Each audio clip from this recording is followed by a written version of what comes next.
Hello, everybody. I'm Jake, aka Bomber, and it is time for another episode in our TEW 2020 This Is War series.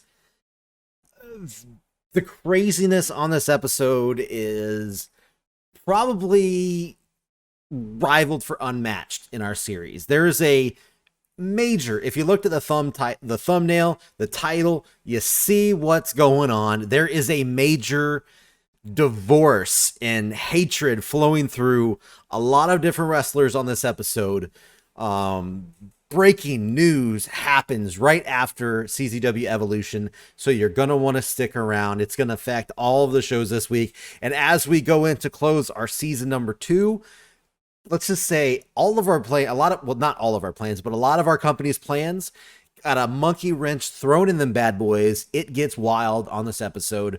So yeah, you're going to see some, different booking as we go into our pay-per-views now that there's some shenanigans going on in the bedrooms of some of our wrestlers on our rosters. So yeah, that's pretty much your teaser. Like I said, you see the thumbnail, you know what's going on, but you're going to have to stick around to see how it goes down. So that is it. I hope you guys enjoy this episode. I hope you guys are enjoying the series. Please subscribe. Please follow us on all of our Twitters at Jobber Radio, and everybody's on the side. Please spread the word. We are closing in on the final episode of our season 2 here in our TEW series. So that's it. Let's get into the episode. It is time for CZW Evolution, and it kicks off with the Regime already standing in the middle of the ring to start the show here. MJF tells FTR to get down to the ring because it's time for Paige and Alexander to finally get their tag team titles. But instead, Braun is all we could hear as Braun and Rusev come marching down to the ring with MJF hiding behind his fellow Regime members.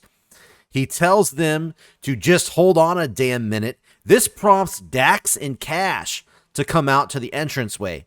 Dax says that he is loving all of this, and he knows the crowd wants to see Strowman and Rusev beat the hell out of the Regime just as much as these fans do. He tells MJF that if the North can defeat Strowman and Rusev tonight, they will get their tag team title match at Tangled Web. But if they lose, Strowman and Rusev will get the tag team title shot instead. MJF is absolutely irate as Strowman and Rusev leave the ring licking their lips because MJF and the Regime, they thought they already had the tag team title match locked in because, they kind of, unofficially agreed to it. FTR did, but they want to have a little fun here. So we're going to see tonight the North versus the Regime. Winners will go on to face FTR at Tangled Web. Just two grown men licking their lips, looking at one another. Yeah, licking lips.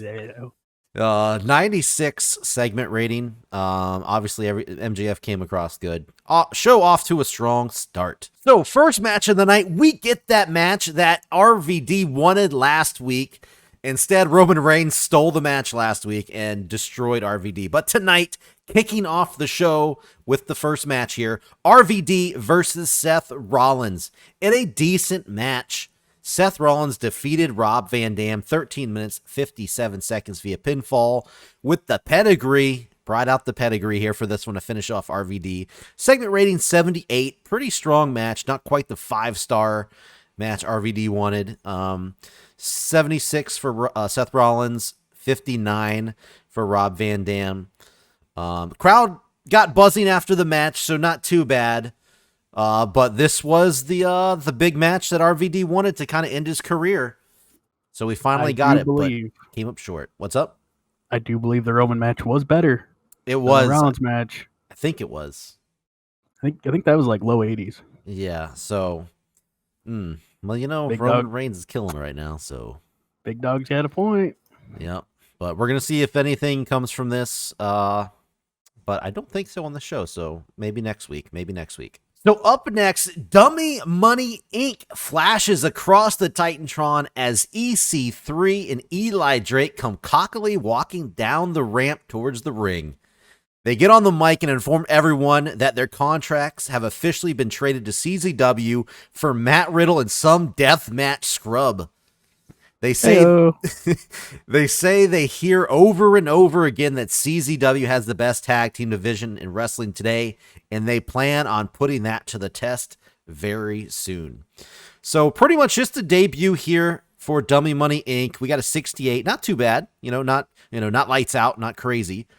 They debuted their new gimmicks, which got a very good for EC3, which is the douche gimmick and old school face. So they have a weird combo. But maybe that's what, makes them endearing to the fans. Yeah. I'm glad they found somewhere they can be used because we had nothing for them. Yeah. Now, I looked at their stats for their charisma and microphone, just as you did, and tried to use them. I did expect something higher than this. They have really, really good microphone and charisma.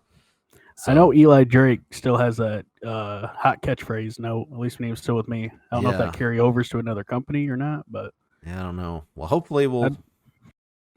I'm more worried about their matches than I am the segments, but the segment got a 68, so I don't know. But I believe they will debut next week in a tag team action. So there you go. I would bet on high 50s, low 60s at best out the gate. All right, well, we'll see. So up next, we got Michael Elgin from Slam taking on Progress Wrestling's The Invader here, Rampage Brown. This is actually Rampage Brown's debut match. He didn't make it on the pay-per-view a while back because Ortiz was out, so I had to sit somebody for Progress Wrestling, and it was Rampage. The bout had subpar wrestling, non-existent crowd heat.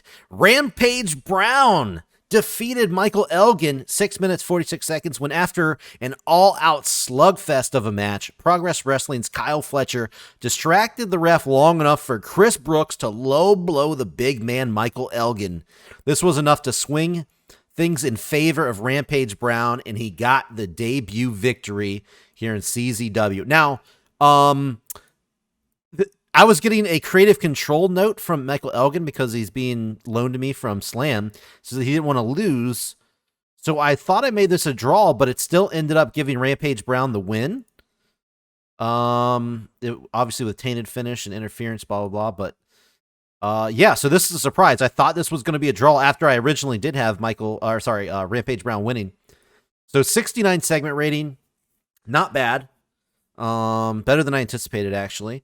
Michael Elgin doing good with a 76, Rampage Brown with a 47. These guys have great chemistry, so that's pretty interesting. Who knows if we get anything in the future from these guys, but good stuff there. So anyway, Progress Wrestling trying to get some momentum in their favor, even though they're cheating to get the wins. Rampage Brown does win in his debut. Good for them. I'm happy for him. We have Jake Chris showing back up on the roster again here, going against Kenta in a match that was supposed to be pretty much a domination victory here for Kenta, because Jake Chris is our resident jobber, unfortunately. In a poor match, Kenta defeated Jake Chris 6 minutes, 45 seconds via pinfall after the go to sleep. This is a 58 segment rating, which was lower than I thought, but that is probably because Jake Chris sustained a shoulder tendonitis, aka a pretty rough injury here. So yeah, that definitely hurt the match. Kenta got a 75. Jake, still injured, got a 50. So that's pretty impressive, I think. The performance of Kenta stood out as being good. That's interesting. So yeah, there is a storyline going on currently. It's been slowly developing, but it's the new King of Strong Style story where Josh Woods has been claiming that he is going to become the King of Strong Style in CZW. But Kenta is kind of pushing back against that, saying, listen, if anybody's going to be King of Strong Style, it's going to be me. So, and he proved it here tonight by injuring Jake Christ. Hopefully Jake Christ won't be on the shelf for too long because we need our jobbers. Tendonitis is an acute condition where the tendons that connect muscle to bone become inflamed. So I guess that's not too bad, just inflamed. Would you like to know the symptoms? Sure. Pain. Swear to God, that's all it says. Well, there you go. I believe that. As you're saying that, I'm picturing Al Snow reading that to me or telling me this is what's happening to our guy here. Now we got that tag team match here. Who will go on to face FTR at Tangled Web? The North from the Regime are taking on, it says the Regime because that was I didn't change their team name yet, but sorry, that's Rusev and Strowman, who are not in the Regime anymore. I just got to go in there and change that. So anyway, in a decent match, the North defeated, this is Strowman and Rusev in 15 minutes, 24 seconds. When the inevitable did happen, you knew it was coming. MJF butted into this match. His distraction of the ref allowed Alexander Hammerstone to slide into the ring and lay out fellow big man Strowman with a brutal-looking spine buster. The North were able to capitalize to pick up this victory. That means the North have officially locked themselves into the CZW Tag Team Championship match at Tangled Web.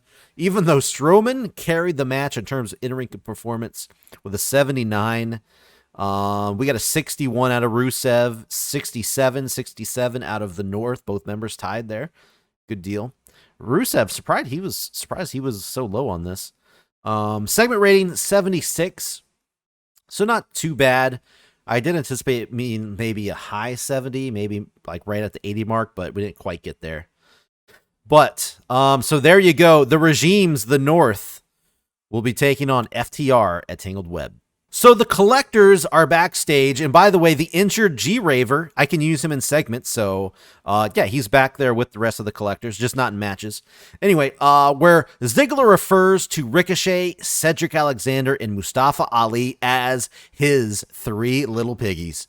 He says that it's a shame Ricochet didn't learn his lesson at Deja Vu, but now it's time to collect all the little piggies.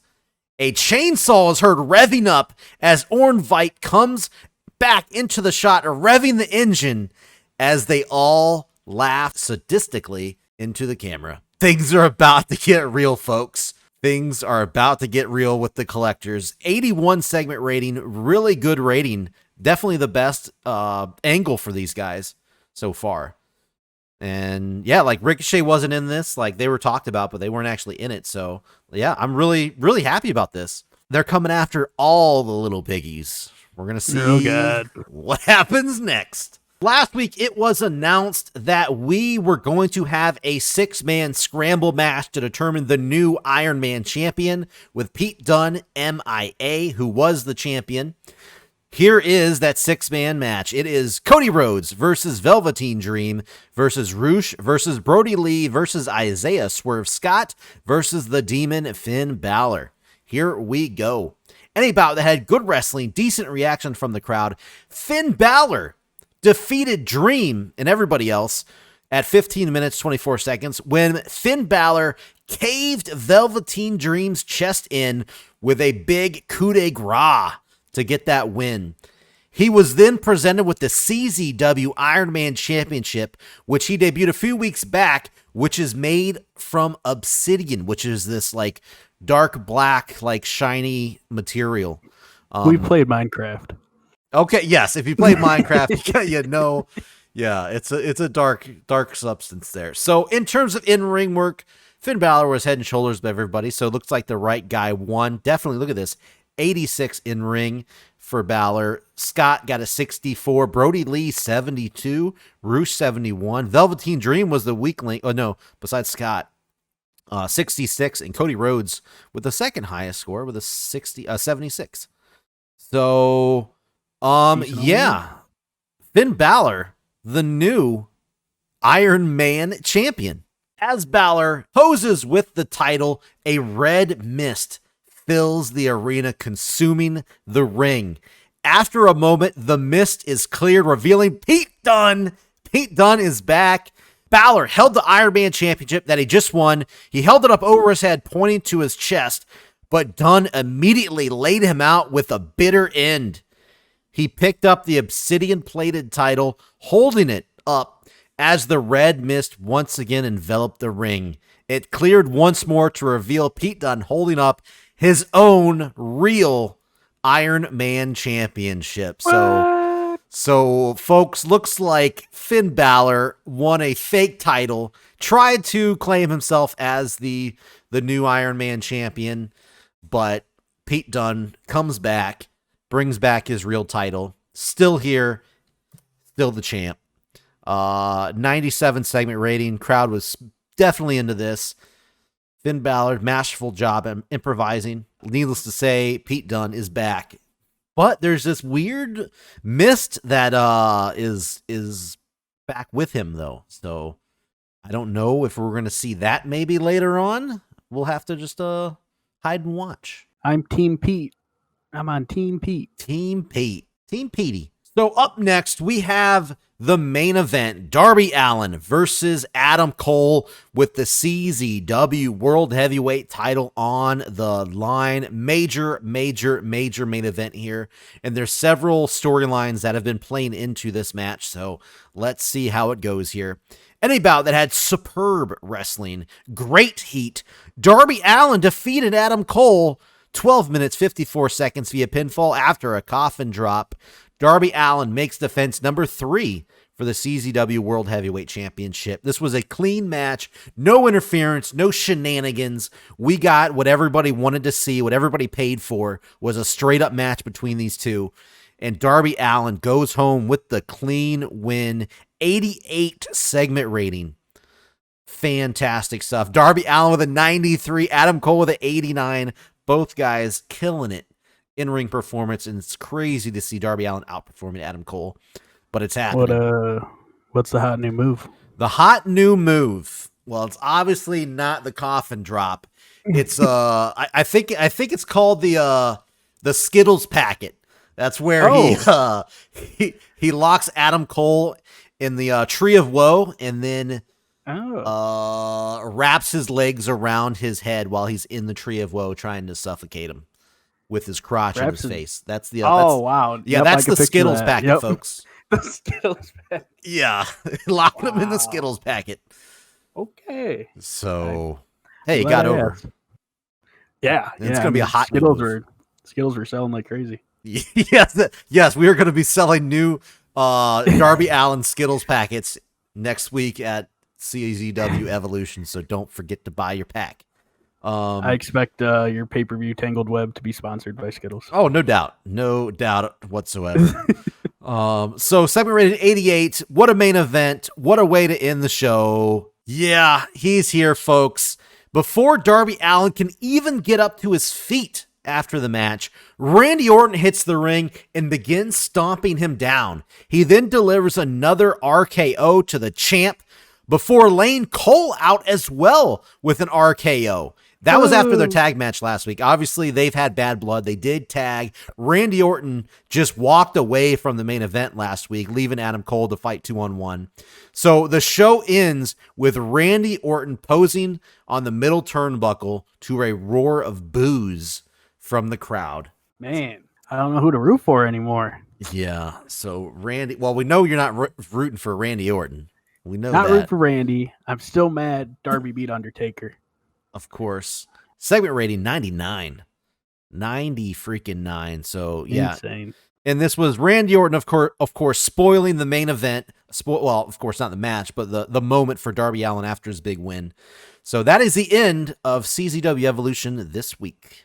Damn, good show. I think so. I think it was pretty good. What a show. Yeah, I think we're going to have a good rating here. Boom! 89. That's the exact same rating as last week. I will take it. More than happy with that. Hell of a crowd. Yeah, Kenta versus Jake Christ. I knew it wasn't going to do great, but that injury kind of made it tank below 60. Yeah, and the Seth Rollins and Rob Van Dam got a 78, which is still pretty good. Oh yeah, but you know, I think you lucked out with the Rampage Brown Elgin match doing as good as it did. I do agree.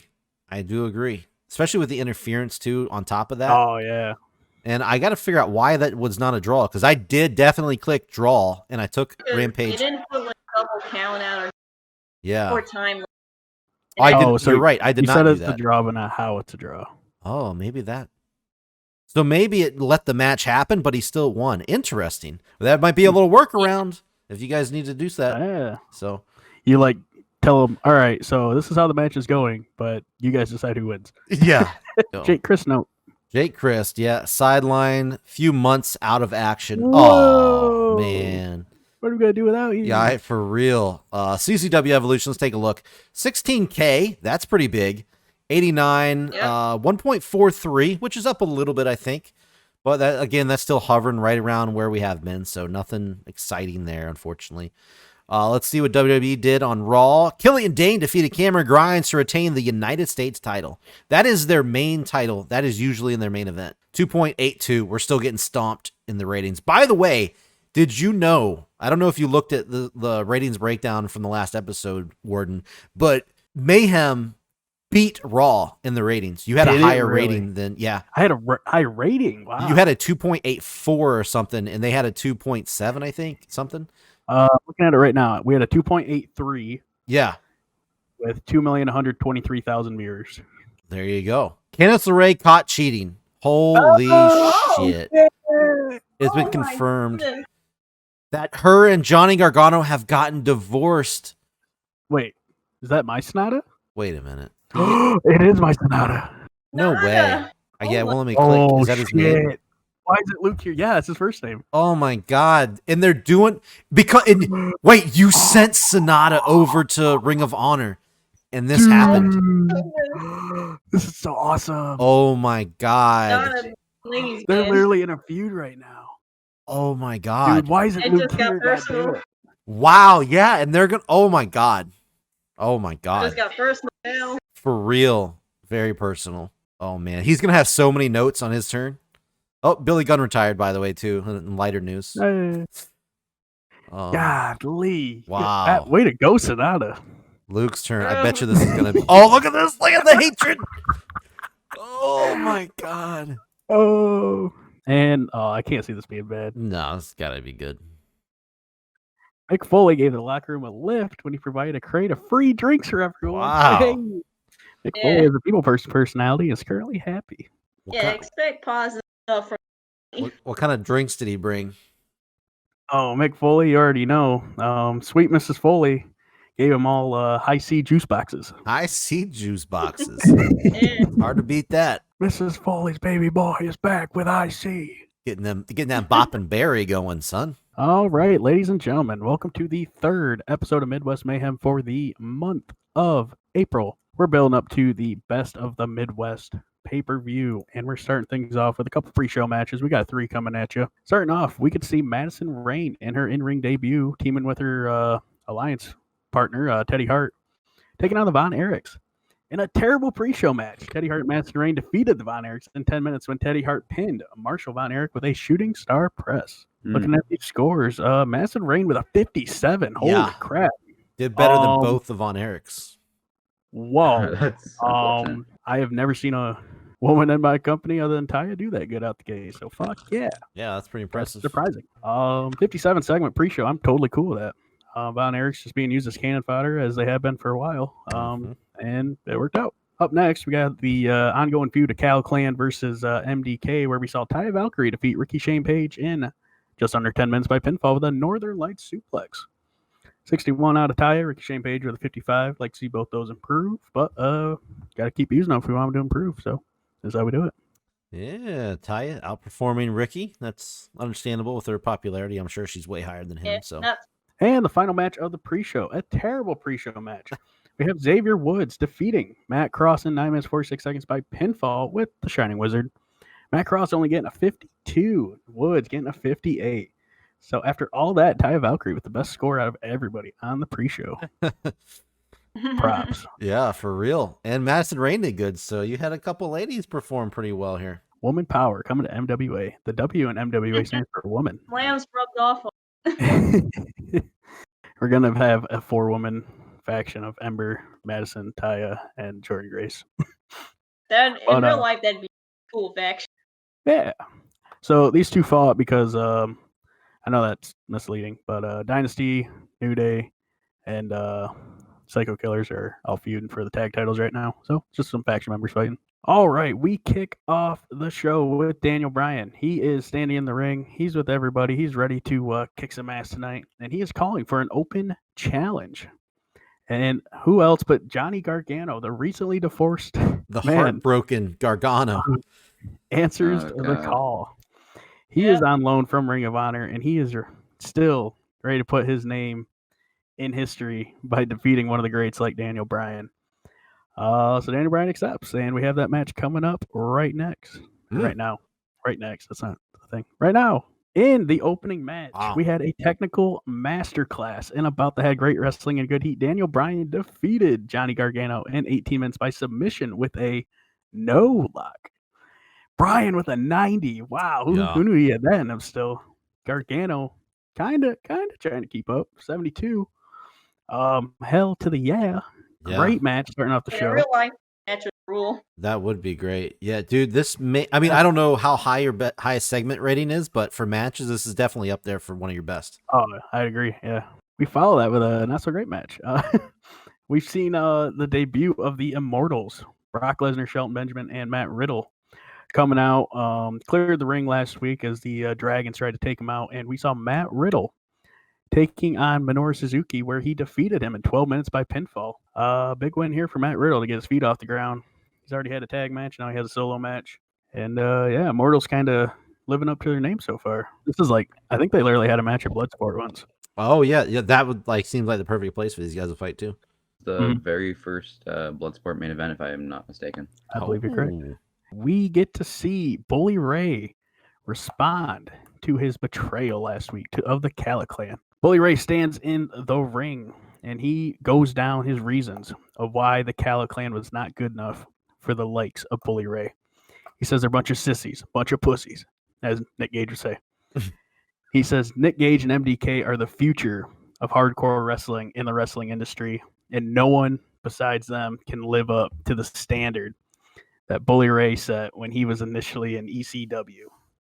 He says they are the new ECW, and no one, not even CZW, can blow a fart in their direction. Well, by God. So, yeah. And then he goes off saying how Joseph Smiles a worthless piece of shit, and you'll probably be fired soon anyways. And everybody's like, yep. Yeah. Well, of course, the Cala Clan will not stand by to this. So, Brian Cage enters the ring, and he challenges Bully Ray to a fight. In a decent match, Brian Cage defeated Bully Ray in 10 minutes by pinfall with a pump handle facebuster. Bully Ray not living up to his match expectations like he used to. This wild brawl costed him as he ate a pin. So, yeah, good win here by the Cala Clan.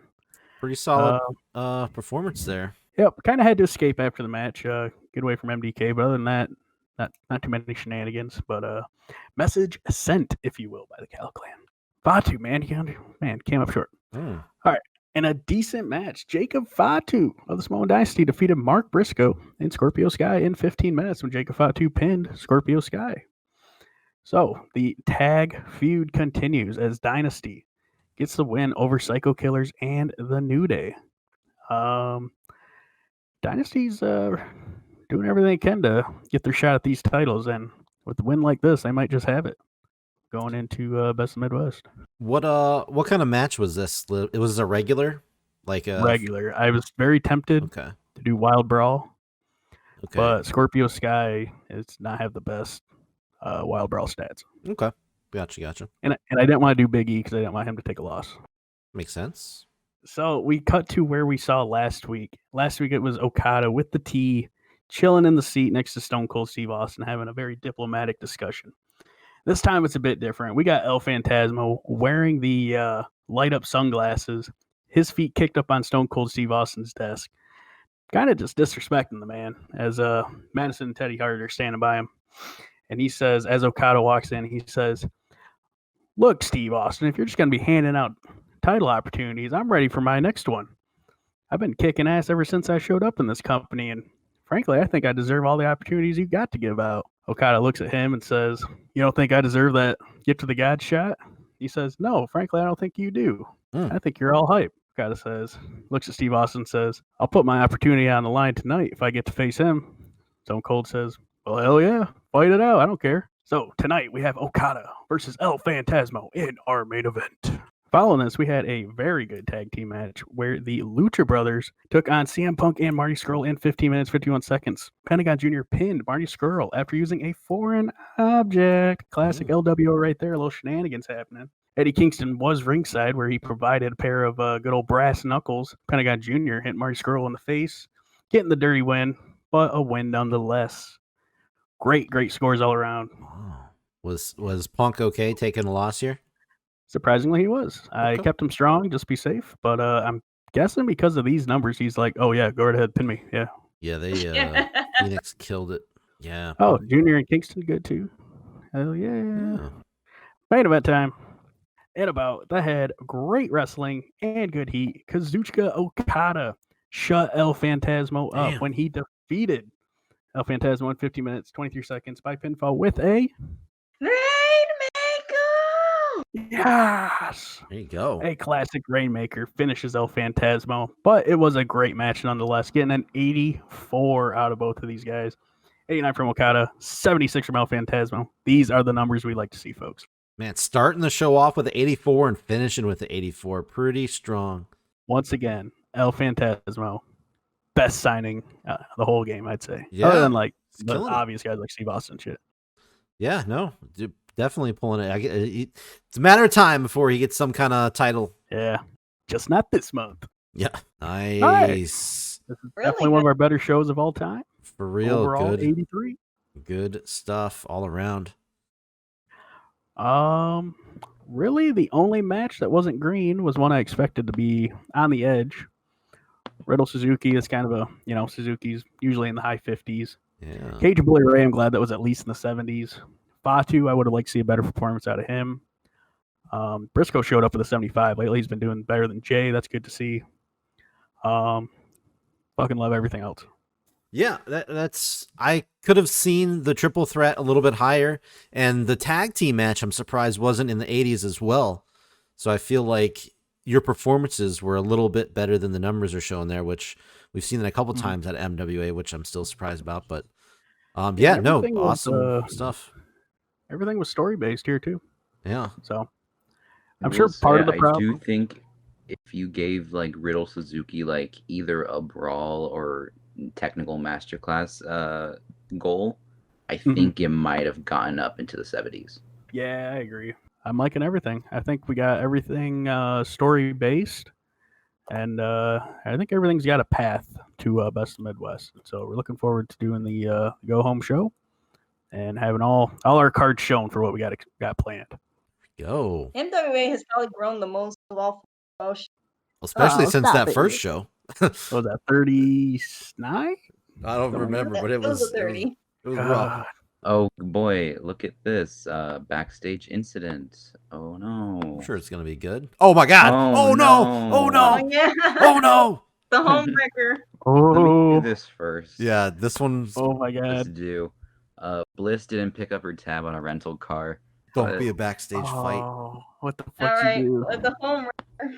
Oh god. Oh no. Karaoke machine. Making things even better. Oh my god. It's because Gargano's not there. It's because he's at MWA. That is true. Gargano's not in Yeah, the he was backstage one tonight. of the bench in the locker room. He's Before gonna we get had a everybody back. on his side. This is how he gets everybody on his side. He's like, yeah, I fucked your bitch, and I Oh, got all your friends God. too. Oh my What God. is fucking Hangman gonna join LIJ now? Dude, Sonata's not a home Oh my- wrecker. He is a fucking workplace wrecker at this point. Oh no. Holy shit. I wouldn't be surprised. I wouldn't be surprised if this goes all the way back to the MWA Ring of Honor war, and you planted this in to kill Ring of Honor from within. I packed some This is condoms just really and some unfortunate. like little blue Wow. pills in Sonata's bag before he went to Ring of Honor. Yep. And Look, massage, okay, look, here it is. and massage oil. Ruth and Candice now hate each other. Ciampa and Sonata now hate each other. You can make that a feud. Howdy, folks. Luke Gray here with another edition of Ring of Honor Battlefield. As usual, we have pre-show matches because we can't do half of these on normal television. Poor match. Zack Ryder picks up a win over the debuting Mark Haskins. Pinfall with the Rough Rider. Segment rating 47. Haskins performed higher, which is why he was initially going to win.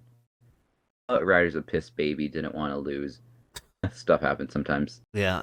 A piss baby? Is that what you called him? Yeah. I mean, Haskins was like inferior in terms of popularity. Yeah. Look here, Haskins overperformed him, so There you go. stuff happens. Decent pre-show match in a rematch from like season 1, I think. Rhea Ripley defeats Dakota Kai 12:33 fall with the Soul Food. This got a 63, which I'm honestly really surprised by. I was expecting like a high 40, low 50. Rio with the 65, Dakota with the 50. Cool. They have chemistry, which probably helped out big time. Yeah, good outing here, especially for pre-show. What's this? CZW people here, back out. A pre-show bout that had good heat, decent enough wrestling.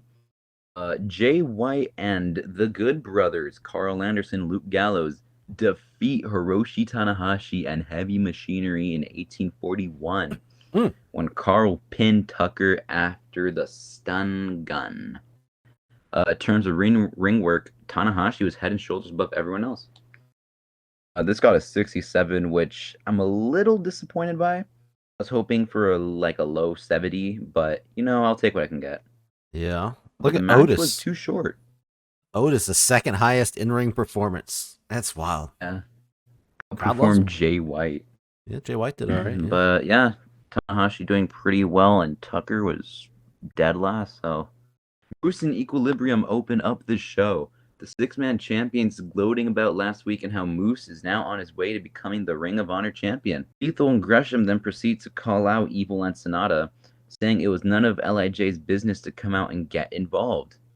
Naito, Hiromu, and Evil then come out. Naito calling all of them cowards for trying to attack him behind his back. They all argue before eventually Naito says since Moose is getting a shot at his title, it's only fair Naito gets a shot at the six-man titles. Hiromu, Naito, and Evil officially challenge Equilibrium for the six-man titles later tonight. Except, but on one condition. Evil and Sonata, who isn't there and elsewhere, probably with Candice LeRae, have to defend the tag titles against Gresham and Lethal at Supercard. Evil accepts on behalf of them both for planting Gresham with evil. Segment rating of 100. Be happy with this. Commentary was pretty weak, but hey, that happens every now and then. Moose and Naito doing great improvising, so shit, our main event is now confirmed. Yeah. Moose is coming for that belt. Moose. And LIJ is going for theirs, so we'll see if by the end of the night we have new champions or not. Puss. Shut up. We have Sho and Yo here, Roppongi 3K, coming over all the way from Japan for this match, facing off with the Time Splitters. In the end, Shelly and Kushida pick up the win when Kushida pinned Yo after the moonsault neckbreaker combo. A 66 rating, Kushida with a nice, while Shelly was actually the weak link here, which I'm a bit surprised by. But Sho and Yo had great chemistry. It showed, it helped. And Time Splitters pick up the win in a technical masterclass. Nice. Next up, in a good match, Sami Zayn defeats Jack Evans in 16:08 by pinfall after hitting him with the Helluva kick. A segment rating of 70. This is part of Sami's retribution against Toxic Society for the way they got rid of him. Zayn with the 70, Evans with the 62. Storyline advanced, but the match was a little too short. I did have to take away 1 or 2 minutes from a couple matches because we were slightly over. So maybe if I hadn't taken anything from this, it might have gone higher. But nonetheless, Zayn picks up the win in a pretty good match. After Zayn picks up that win, Sami calls out Shinsuke Nakamura once more, saying he doesn't care if Nakamura is down or not. At Supercard, he is getting that TV title match. Fans are behind Zayn. They're cheering him. They're loving him. For he's low blowed from behind. Zayn folds forward as Nakamura grins smugly, standing over him as Sabian and Angelico hop into the ring. Wait! The men Nakamura has sinned against run down as Edge, Dragon Lee, and Alex Zane make the save, chasing Toxic Society out of there. I'll help Sami up, supporting him against Toxic Society, as we now have a anti-Shinsuke Nakamura group here. Segment rating of 83. Yeah, bro. Nakamura doing pretty well off script, and Zayn getting that catchphrase over. I'm just gonna go with yep, yep, yep. There it is. I like Dragon Lee getting back at it into the mix. Yeah, it's been a minute since he's really done anything here in a Ring of Honor. Same goes for Zayn. But hey, what's that old phrase? Enemy of my enemy is my friend. Yeah, there it is. That's the one. So yeah, these guys are banding against Nakamura. So in a decent match, last week Alexa Bliss had announced that there would be 2 triple threats, and the winner of those 2 matches would go on to face one another to decide her challenger at Supercard. Last week, Kairi Sane picked up the win over Rhea and Priscilla Kelly. This week, it's Toni Storm, Natalya, and Candice LeRae. And Toni Storm picks up the win, pinning Natalya with a strong 0, while Candice leaves with Sonata post-match. Just kind of rubbing it in there, you know? Damn. Segment rating of 63. Natalya outperformed both women. Wow, all right, that's not good. Candice with the 49, Toni with the 56. Yeah, Taya from Slam. You got to throw that in there. So that's 2 Slam women showing up here, and one of them has a good shot becoming #1 contender. Next week, that means we will have Toni Storm versus Kairi Sane to decide Bliss's opponent. Look in the corner. Oh, God. New merch, MWA merch. I'm afraid to see this. Oh, that's fucking amazing, Load it up dude. on my phone. That caught me so off guard. Oh, no. Oh, no. You better show it in the video. That made so quickly makes Edit. Show in the video. Yeah, I'll put this the fact in you got that somewhere. made so quickly. That's what I'm so distracted from the first half of your show. Post-match, Toni Storm grabs a mic before saying she hopes Bliss was watching because she's coming to take back her belt at Supercard. Before she can really fully finish, Kairi Sane, winner of last week's triple threat, and Toni's opponent next week, comes out. Kairi makes it clear that she's gunning for the top in Ring of Honor. She's gonna take the Women of Honor title back to Slam. We've already lost 2 of our belts. Let's not lose another, Bliss. Come on here. Alexa Bliss then comes out, though, smiling as she announces to everyone that next week, one of these 2 will become her challenger, as they all stare down. 76 rating. All of these women got rated on Entertainment, and it worked out pretty well. All did really well improvising, so good stuff. Next up, CZW's Mance Warner is here once more. Last week, he was in a pre-show match. This week, he is facing off with Jon Moxley. An exceptional match. Moxley picks up the win over Mance by pinfall with the Death Rider. 76 rating. Moxley with the 95 and Warner with the 67. Oh, hell yeah, brother. Match kind of lacked psychology and was a bit too short. Had to cut like a minute or 2 from this. But, hey, 76. Not bad at all. I was not expecting much out of this, and I'm really glad it delivered. Yeah, no, CZW is definitely happy seeing one of their guys wrestling one of your top dudes. That's good. Even if you got the loss, that's fine. Still rubbing elbows. It's still Moxley, so CZW is probably happy about it. Yeah.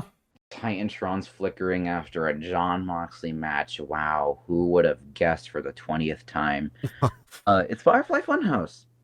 So this time, Bray is wearing a skin-like Leatherface-esque version of his Fiend mask, cackling while rocking in a chair with his knees up, cradling himself like a traumatized boy, before he warns Moxley that he and his friends are going to have so much fun with him. For Switchblade, Jay White runs down and attacks him. Jay attacks Moxley, beating him down before he eventually makes a Switchblade hand gesture, planting Moxley with the Blade Runner. White stands over Moxley as White laughs on the Titantron. Segment rating of 100. Wow. Moxley and Wyatt continue to deliver, as does Jay. I will confirm that Bray Wyatt, the Fiend, is not a member of the Collectors. Damn it, I was going to make that joke. Yeah, I knew you were going to say something. Yeah, we can confirm that much. Sorry, sorry to break the rumor, Mill. I was going to say he buys his mask off the CZW store. So Sonata did end up being here for real. But in a superb match, Six-man titles are on the line between Equilibrium and LIJ. And in the end, Moose, Lethal, and Gresham defeat Hiromu, Evil, and Sonata in 2020 when Gresham pinned Evil with the European clutch, making up for the fact that Evil laid him out in our first segment of the show. Moose, Lethal, and Gresham make their second defense of the six-man titles. So because they won, Lethal and Gresham will now officially be challenging Evil and Sonata Supercard. Yeah. So 76 rating. Yeah, I just, full transparency here. Luke sent me the file, so I had to book this, and I messed up, and Sonata was not supposed to be in the match. It was supposed to be Naito, so that's my fault. I will take responsibility for that. Interesting. But, I mean, hey, the way I see it, Sonata still was the best performer and probably helped out the match in the long run, so whatever. Yeah. Best performer in the bedroom. Damn. I mean, I've seen this match. He seems pretty flexible. Yeah, LIJ failed to get the belts, but Sonata, like I said, highest performer 78, Moose and Hiromu 74, Evil 72, and Gresham and Lethal with a 68-67. So that was our show this week, folks. We had some pretty good segments and matches, I think, and I think we're gonna get a high 70. Okay. Interesting note. So despite the fact that apparently Jack Evans was used too much, which I guess people didn't like, we still pulled a 79 show rating. Very good. Good. 76 was our highest match, tied actually with our main event, Ad Moxley Mance. Best segment though was Sami Zayn and that group of guys going after Nakamura. Overall, a pretty good show, I'd say, and I'm really happy with how this went. Despite the fact that, this LeRae's kind of making my storylines a bit weird now. Yeah. But nevertheless, good stuff. I'm happy with it, and we will see you folks next week. So, looking at the ratings, Midwest Mayhem 83, 11,000, 2.86. Woo! Still improving here. Oh, yeah. Yeah. 83 last week. Yeah, beaten last week, beaten Raw again this week. MWA still killing it. Not too shabby. Let's take a look at Battlefield. 79, almost 9,000, 2.41, 1.8. Yeah, man, you guys are, everybody's killing it over there Thursday nights. As we said last time, Thursday nights is the night for wrestling now. I mean, think about it like this. You get to watch Ring of Honor, and then immediately afterwards, MWA is on. So it's like perfectly lined up. Yeah. Yep. Switch right over. I'm high-fiving you from Michigan. Air 5. There we go. So a couple notes here. I am high-fiving you here from the West Coast, my good sir. I feel the connection. So Rob Van Dam has officially left CZW. This was his last night under contract. Bankruptcy for Low Key. Whoa. Worried about the mental health of Low Key after he was declared bankrupt. Fallen a victim of financial scam. It was wiped out of his entire life savings. Could see that too. For real, the 41-year-old is said to be devastated. You're gonna get Low-Key in some like fucking insane ass message of he starts robbing banks and committing Grand Theft Auto because he lost all his money. Oh, he's in WWE. Oh, he's the cruiserweight champion too. Oh my god, that's what an idiot. Wow. Pre-show bout that had good heat and decent wrestling. Kurt Angle defeated Puma King in 13 minutes and 10 seconds by submission with his ankle lock. Ankle lock. Puma King versus Kurt Angle in April of 2021. Wild. And Kurt Angle got an in-ring performance of 71. And then in our other pre-show bout, in a match that had good heat and decent wrestling, Kairi Sane defeated Yuka Sakazaki in 12 minutes and 48 seconds by pinfall with a spear at 71 rating overall. Kairi gaining a little momentum, especially since she is wrestling in Ring of Honor, her shot at the Women of Honor title. Mm-hmm. Yuka has been showing improvement in the ring. The Performance Center is clearly doing good for her. Nice. Yeah, everyone seems to be in support of Yuka. Well, at least in your company. Not, about to say, Yeah. Luke isn't, but everybody else is. Yeah. Now let's start on our main show. We have The Rock coming out, and he makes it clear that the Queen of Slam title match at Armageddon will be a triple threat match where Asuka will defend her title against Becky Lynch and Ronda Rousey. Wow. That's going to be big. I don't know what you got planned for the King of Slam, but that's almost main event right there. That's going to be hard to beat. This is main eventing. Oh, I'll it is? be up Okay. front right now. This match is going to main event. Nice. It's going to be huge. But yeah, 94 rating, getting the show off to a strong start. And then our next match, the Intercontinental Champion Walter faced Austin Theory. In a superb match, he defeated Austin Theory in 14 minutes and 53 seconds by pinfall with a Golden Bomb. Orange Cassidy showed up when Paige tried to get involved and distracted her as revenge for her costing him his match against Walter last week. Which leaving Austin Theory all by himself to fight Walter. You never want to have that happen. Walter had an in-ring performance of 82. Austin Theory had one of 67. I Paige picture did this good work going ringside.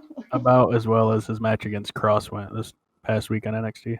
I didn't see that. Did he just get murdered? Pretty much, yeah. He tried both fights. Following that, Walter grabs the microphone and puts his Intercontinental title on the shoulder, and he brags about his dominance and says that no one in the Slam locker room has the heart to beat him. A song plays that is familiar to people, but not to Slam. Mustafa Ali from CZW walks out and gets to the ring to confront Walter. He says that he definitely has heart, and if no one in Slam will step up to Walter, then he will. Walter laughs and says that Mustafa has no right to march in here and demand a title shot when he's not even in this company. If he wants to face Walter, he's going to have to prove himself and win a match in Slam next week. Wow. That's gonna be interesting. Yep. Ali is in a it's not gonna affect anything, but Ali's in a match next week in CZW against Dolph Ziggler, so he's gonna have a big week next week. Yep. 2 big So matches. 68 rating. his match next week isn't against Walter, it's against someone else. Someone else. Yeah, it looks like it. Okay. He'll get to live another week. Yeah. And about that had great heat and decent wrestling. Mia Yim defeated Charlotte in 14 minutes and 20 seconds by pinfall when she reversed Charlotte's figure 8 attempt into a quick roll-up. Say what? Whoa. Was Charlotte okay with this? Yes. Wow. Really? Charlotte was not happy to lose to any of my women. I mean, obviously my women are, a little bit lower on the totem pole, but that's still surprising. That's that Slam charm. Yeah, she's probably just happy to be out of CZW, so she's down to do whatever in Slam. 62 rating. These two apparently didn't click in the ring, and it made for an awkward bout. And following that, we go backstage where Jimmy Havoc walks over to Drew McIntyre and mocks him for losing to Elias last week and claims that Drew has gone soft ever since he lost the King of Slam title. I mean, it's hard to argue with Jimmy there. He did lose to Elias. So he did, yeah. That's a pretty big loss there after being champ for so long. Everyone went, what the fuck? Yeah. I know. But 83 rating, so good job, these two. In a superb match, the Young Bucks defeated the Street Profits in 14 minutes and 3 seconds when Matt Jackson pinned Angelo Dawkins after the Bucks hit the Meltzer driver. Back to their winning ways. Yeah, they were losing a lot. Say what you want about them in singles matches, but in a tag match, they always stick it out. Oh, look at all that green. Green. The Miz and John Morrison from Ring of Honor come to the ring and challenge the Young Bucks to defend the Dynamic Duos titles against them at Armageddon, since they're a stronger team than the entire tag team division in Slam. Before the Bucks can answer, Shayna Baszler and Sonya Deville come out and point out that Shayna made Matt Jackson tap out 2 weeks ago, so she and Sonya should face the Bucks for those belts at Armageddon. Then, of course, Mustache Mountain come out and point out that Tyler Bate pinned Nick Jackson last week, and they deserve a title shot. Damn. The Miz and Morrison tell them to stay in the back of the line because they are a better team than any team on Slam's weakest division. Oh, God. The Bucks talk to each other before Matt Jackson tells them that they will take on all 3 teams in a fatal 4-way tag match at Armageddon. Wow. A lot of possibilities there. Mm-hmm. It's 85 Who's ever rating. rooting for? Yeah. I mean, well, we know Yeah. you're not rooting for the Young Bucks. We know Fuck that. the Young Bucks. Yeah, I'm going out on a let's limb. go, Miz and Morrison. Bring Yeah, us some tag titles, man.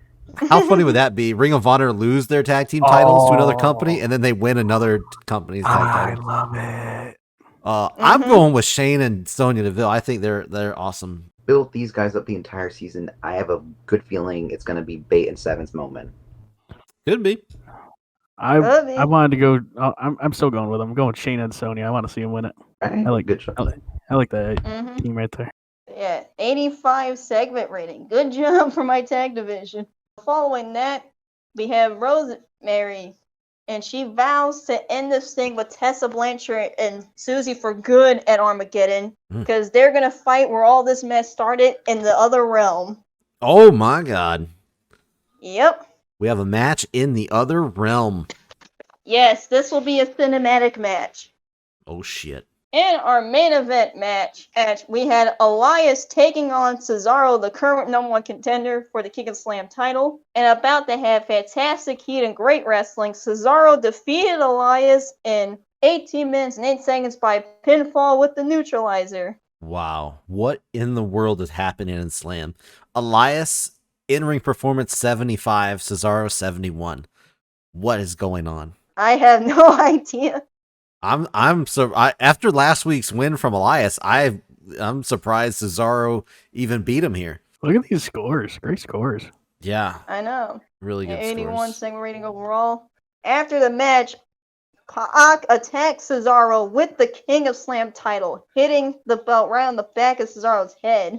He stomps into Cesaro's stomach, and then he puts his foot around Cesaro's neck as he raises the belt in the air. There it is. Mm-hmm. Cesaro versus Pac. That's going to be pretty wild, too. Yep. Did not see that coming. 85 Whoa. rating overall. Monster number. Holy. Monster number. Hell of a week. Hell of a week, everybody. Yeah. Mm-hmm. 85. And we're getting better and better at this game. Yep. My current goal is to at some point get a 90 match. 90 man. That's my new goal. You'll get that. It'll happen. Mine's I'm hoping to either have it. that or to go make my company size big. There you go. Yo, join the club. All right, let's see here. Saturday Night Slam, 85, 15,000, 2.04. Still improving there in the I ratings. think that's my highest TV rating. It's definitely up there, yeah. You had a 2 last week. That was a Yep. fucking phenomenal show, yeah. I think I just saw something for Ring of Honor, too. Ricky Starks wins the championship. Ooh, NWA TV television title. Won it back again, I guess. It is time to look at the Week 43 ratings breakdown. CZW first up, 1.43 television rating, which is up very, very slightly from a 1.42 last week, the past 2 weeks, actually. So very slightly increasing viewers here. 1,077,808. So again, that's up just about 10,000 viewers from the previous week. Live attendance, though, had a really big jump. Last week, 13,000 even. Now, 16,101. 3,000 more people showed up in the arena that was in San Antonio to watch this Evolution for CZW this week. So big stuff there. And the show rating, same as last week, 89, still stellar performance from CZW. So you gotta be happy with that. Ring of Honor. Now, we initially thought this was a step up when we saw the ratings, but actually after Ring of Honor's best show ever last week, it did come down a little bit with a 2.41 television rating. Last week's was a 2.45, so it did come down. But either way, this is still the second highest of season 2, so still very good numbers here. Don't get me wrong, very good numbers here for Ring of Honor. 1.807 million viewers tuned in with a live attendance right at that 9,000 mark. 8,997, which actually Ring of Honor hasn't hit 9,000 since week 39. So they're trying to get back up to that 9,000 number. They'll probably hit it next week on the Go Home Show. So there you go. But the big downfall here for Ring of Honor is a 79. Still a good rating, yes. in a rating that's, was higher than lots of others this season.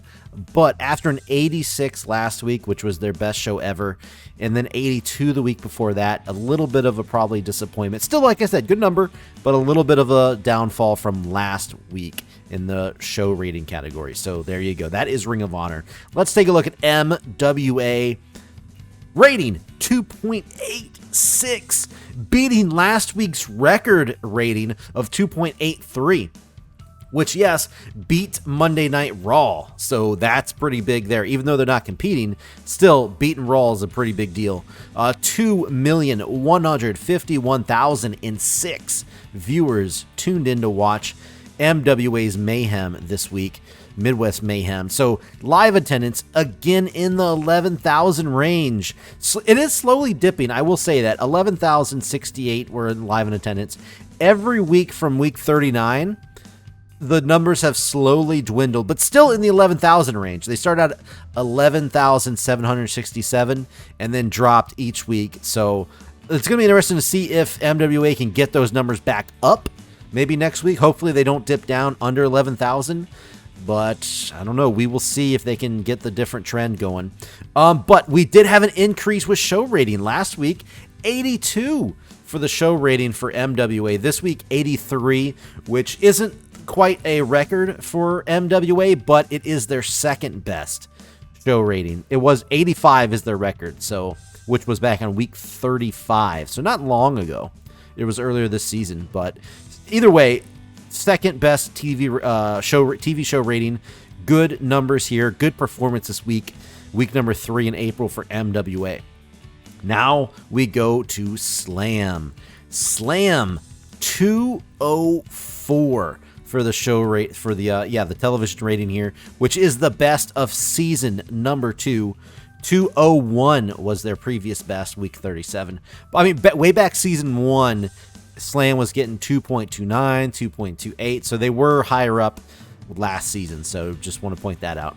1,533,786 viewers tuned in, which is up about 30,000 people from last week, so that's pretty impressive.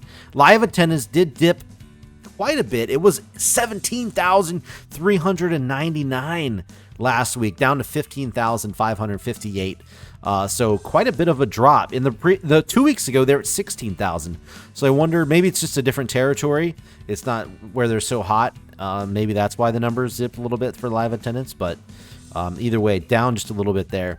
But show rating, still, it is down from 87, which was last week, Slam's best television show rating ever. So 85, right there along the same line, still performing very, very, very well for Slam. I'm just going to read the last 5 show ratings for Slam. This is 5 weeks ago. Ready? 84, 84, 83, 87, 85. Slam killing it in the show rating. So there you go. That is your week 43 ratings breakdown. Really good shows this week. Everybody performed pretty well. Like I said, Ring of Honor is down just a little bit in the show rating, but they're right there. They're following the pack. They're right there in the hunt as we go into our big pay-per-view coming up in April. Only 2 shows left. I am very excited, especially with all this new news with Candice LeRae, Johnny Gargano, Sonata. By the way, I hope you go check out MWA's Twitter, because Warden is going to be lighting it up with all kinds of crazy shenanigans when it comes to all this news that just broke on this episode. So you're going to want to check that out. You're going to want to follow him on the side. So there you go. That is it, guys. I really had fun with this episode. Everybody seemed to have a really good time recording. I can't wait to see how everything unfolds as we move on to close out April 2021. So that's it, guys. I got nothing else for this episode. We will see you on the next one. Enjoy the final go home show of season 2 up next.